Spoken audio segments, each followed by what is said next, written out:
O mistério do que aconteceu com o Tigre Branco, a primeira aparição do Muse e o retorno de Frank Castle, o Justiceiro The Punisher, no universo cinematográfico Marvel.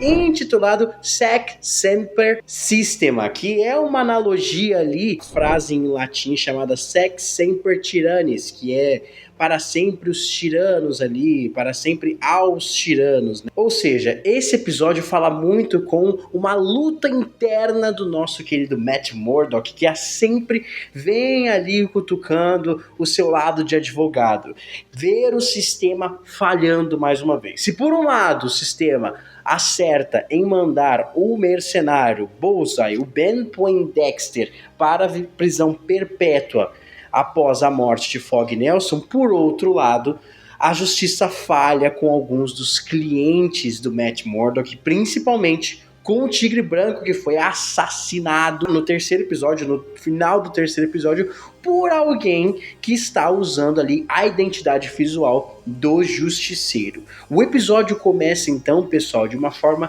muito triste, muito forte, mostrando o Matt indo reconhecer ali o corpo do Hector Ayala após ser explodido por um projétil ali de uma arma com um calibre ali que não foi encontrado, mas que logo após a gente vai ver aonde vai levar o Matt, né? E nós finalmente conhecemos Angela Del Toro, a sobrinha do Hector Ayala. E ela ali, arrasada pela morte do seu tio, arrasada por muito do que ele disse ter sido esvaído junto com o seu sangue, né? Após mostrar que é um herói de verdade, após mostrar que está sempre ali disposto a ajudar o povo, foi assassinado de uma maneira cruel. E todo mundo sabe por quem. Pelos mesmos policiais que quase o colocaram atrás das grades, porque ele estava ali corrigindo um erro que esses policiais estavam fazendo. Porque ele era um link solto, ele era uma ponta solta que esses policiais deveriam ali eliminar para não se darem mal, né? O policial Powell, né, ele tem confrontos ali com o Matt Murdock a todo tempo. E a Angela Del Toro, revoltada ali, começa a acender uma chama dentro dela, que a gente já sabe o que vai acontecer, para ela se tornar a tigresa como é nos quadrinhos, né, para trazer essa personagem de volta. Nos quadrinhos, o Hector Ayala morre mesmo e a sua sobrinha assume o manto como tigresa. Agora, quanto tempo isso vai levar e se vai acontecer na série do Demolidor, eu duvido um pouco porque ela tá um pouco nova, né? Então pode ser ali que venha mais um membro para os Jovens Vingadores, que é uma equipe que tá todo mundo, Kevin Feige tá prometendo há muito tempo com a Kate Bishop, com a Miss Marvel, e até agora nada, né, Kevin Feige? Seguindo ali, então, o Matt Murdock começa ali a fazer a sua investigação. Em contrapartida, a gente tem também o Wilson Fisk. Como eu já falei pra vocês, essa série é bem dividida em duas histórias. A história de Matt Murdock, eu nem vou falar a história A e a história B, porque as duas são importantes. A história de Matt Murdock e a história de Wilson Fisk. Wilson Fisk tá ali mais uma vez tentando consertar o seu casamento com a Vanessa. E a gente achando até que a resistência disso é a própria Vanessa. Mas na verdade quem está possesso com essa situação e quem é a pessoa que menos está adepta a perdão é o próprio Rei do Crime, é o Wilson Fisk. Mas tudo isso vai começando a mudar a partir do momento que ele vê lealdade e que ele concede o perdão ao Daniel Blake, que faz uma cagada, que revela algumas coisas ali para Bibi Uric, né, que é a repórter investigativa, e faz com que uma manchete caia mal para a carreira do Wilson Fisk, né? Caia mal ali para sua campanha não que ele já ganhou, mas ali para sua carreira política, né? Para sua atuação como prefeito, beleza? E ainda mantenho aqui falando de que a Bibi Uric está montando a teia para ferrar o Wilson Fisk. Ela sabe que quem matou seu tio, o Ben Uric, lá na primeira temporada do Demolidor, foi o Wilson Fisk. A gente viu principalmente que a Vanessa, ela sabe que alguma coisa aconteceu com o seu amante, o Adam, tá bom? Porque esse Adam some.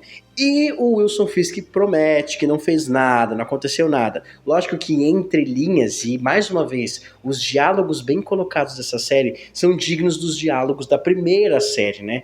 Os diálogos são muito bons, as conversas, as falas, as entrelinhas, as nuances ali de cada personagem estão trazendo toda a complexidade de que Wilson Fisk, Matt Murdock, Vanessa Fisk e outros personagens precisam, galera. Isso é muito bom.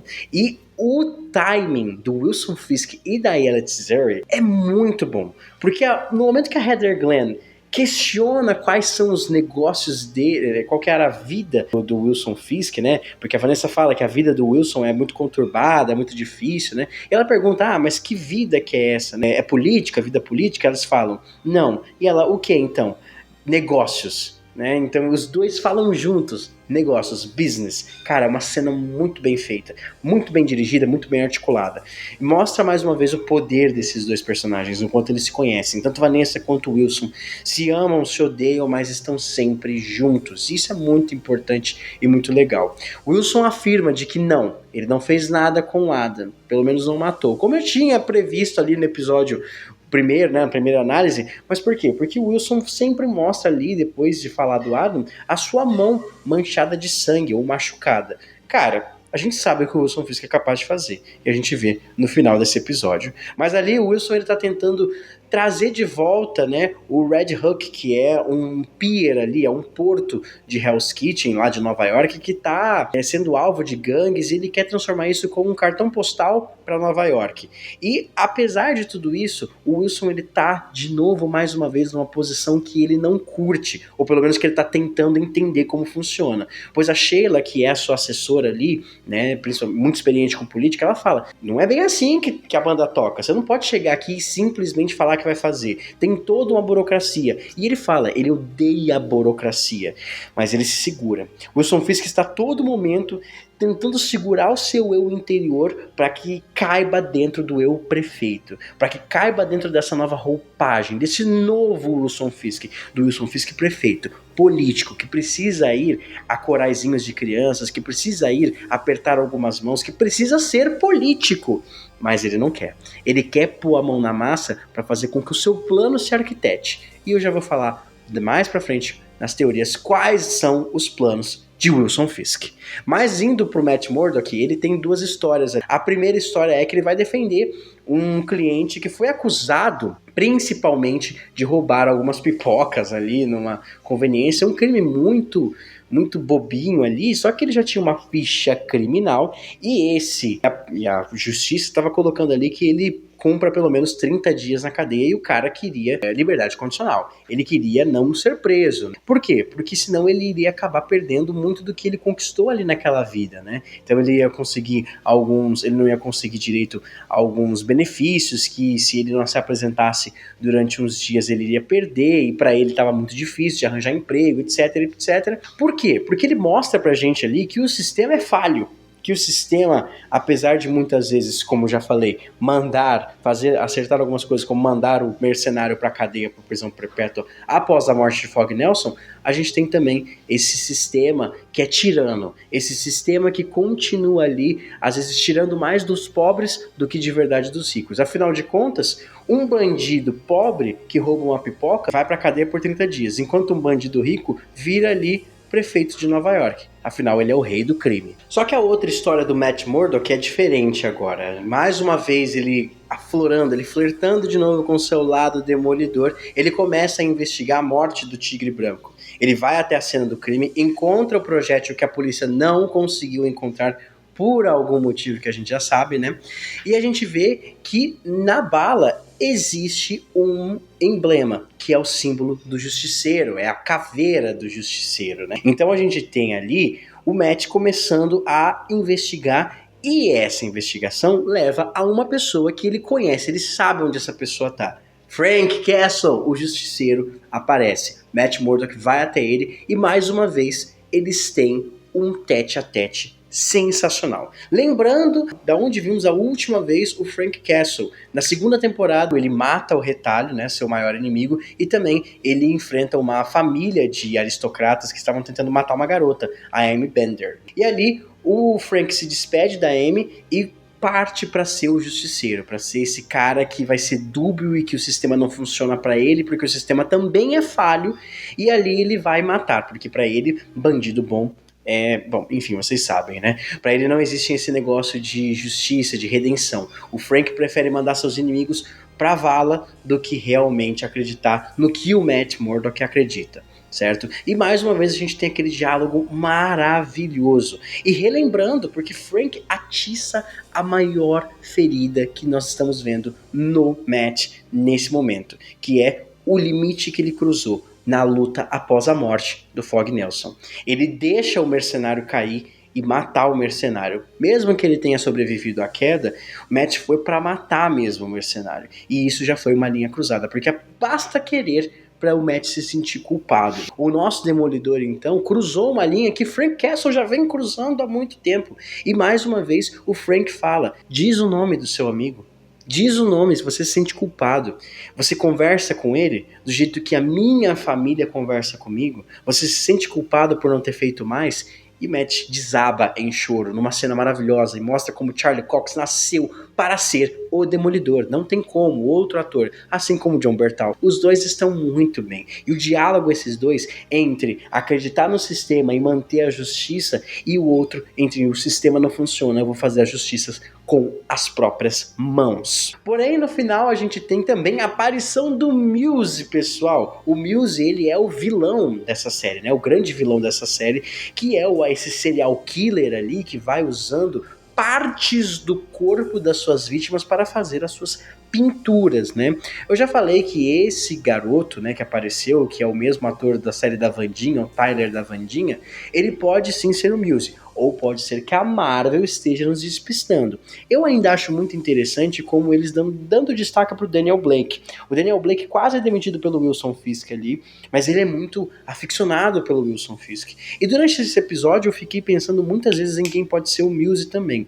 Pode ser que seja o ator da Wandinha, pode ser que seja o Daniel Blake, mas também a gente tem que pensar, eu comecei a pensar no meio do episódio, quando a Vanessa fala sobre o Adam. A Vanessa é uma mulher muito ligada à arte, e ela fala do Adam com mãos mãos de um artista, né? E eu falei, cara, será que o Adam não é o Muse? Porque o Muse também tem uma certa obsessão com o rei do crime, tá bom? Inclusive já mostra a pichação dele com o Wilson Fisk escrito com os dizeres rei do crime. Aí chegou no final do episódio, a gente vê que não é o Adam, né? Mas o Muse tá aí trabalhando, ele tá ali com duas pessoas, inclusive a cena que ele tá andando com um cadáver, né, na linha do trem, e o visual do Muse é sinistro. Basta saber quando que eles vão se confrontar, quando o Matt Murdock vai entrar na linha de investigação para ver quem é o Muse, para enfrentar o Muse, porque a gente sabe que eles vão se enfrentar. Inclusive no final, isso pode estar acontecendo mais rápido do que a gente imagina, né? Porque no final, Wilson Fisk e Matt Murdock estão num paralelo magnífico. A gente vê esses dois personagens tentando se encaixar nessa nova realidade, tentando se encaixar nesse novo eu ali. Mas no final desse episódio, os seus verdadeiros eus, eles saem, eles se mostram, eles vêm à tona, principalmente, mesmo que pelo menos por um segundinho. Afinal, o Matt, depois de dormir ali com a Heather Glenn, vai pro terraço do seu apartamento, vê ali os seus capacetes, os seus trajes de demolidor e começa a brincar e a pensar, a flertar com a ideia de voltar a ser demolidor com a sua arma ali, com o seu bastão, beleza? Enquanto isso, o Wilson Fisk vai para um porão, se serve de comida, uma taça de vinho, bota uma música do jeito que ele conhece, que a gente conhece o rei do crime. Wilson Fisk, essa cena da comida do Wilson Fisk é muito simbólica, porque ele é um cara completamente brutal, um cara completamente com os pés na lama, um cara completamente tocado pelo crime, beleza? Mas que ainda mantém a aparência de achar que ele é superior, de achar que ele é fino, de achar que ele é um aristocrata, apenas um empresário. Não, é um cara que se serve de comida fina, é um cara que mantém as aparências, até nas cenas da prisão, quando ele estava preso na segunda temporada, ele comendo com uma finesse, né, com um jeito ali, como se ele não estivesse na cadeia, mas na verdade ele está. Isso reflete quem é o Wilson Fisk, né? E ali a gente vê que ele estava jantando, só que ele tem um prisioneiro, o Adam. Cara, essa cena é uma loucura, porque parece coisa, é uma cena sinistra, psicótica, né? Com o Wilson Fisk torturando até psicologicamente esse Adam. Ele tá sendo um prisioneiro. O cara tá mesmo parecendo um náufrago, entendeu? Parece aqueles prisioneiros de castelos antigos, né? E ali a gente vê o verdadeiro Wilson Fisk. Aquele que é vingativo, aquele que mata, aquele que planeja. E não o prefeito. Não o prefeito Fisk, mas o rei do crime. Cara, esse episódio é sensacional. Ele é feito em várias camadas ali. E a gente tem agora uma teoria muito grande. A minha teoria, na verdade, que vai se confirmar principalmente com a segunda temporada. Wilson Fisk vai recrutar esses policiais ali que são seguidores do Justiceiro para fazer uma força-tarefa antivigilante, né? E essa força-tarefa antivigilante vai estar muito presente na segunda temporada, que a gente já viu que está começando as gravações agora. E a gente tem que pensar também, pessoal, que o Matt Murdock, como Demolidor, precisa reunir uma galera para lutar contra essa força-tarefa antivigilante, tá bom? Nos quadrinhos existe isso, né? Alguns policiais nos quadrinhos começam a usar o Frank Castle, a imagem do Justiceiro, como um símbolo para que eles façam justiça com as próprias mãos. E o próprio Frank fala que não. Ele é um caso à parte. Ele é um cara que perdeu tudo. E policiais que deveriam honrar seu juramento, né, devem fazer o que ele não faz. Devem acreditar no sistema. É um pouco redundante, mas que fala muito sobre a loucura até do Frank Castle. Deixa aqui nos comentários quais são as teorias. Vocês acham que o Muse é o Adam? Eu acho que não, porque o Adam realmente tá ali preso, né? Mas vocês acham que o Muse é o ator da Wandinha ali, né? Heather Glenn pode ser uma das vítimas do Muse? Quem sabe? Bom, deixa aqui nos comentários. O que vocês acham, pessoal? Muito obrigado por terem assistido até aqui. Esse episódio foi muito bom. E até a próxima, nerds. Fui!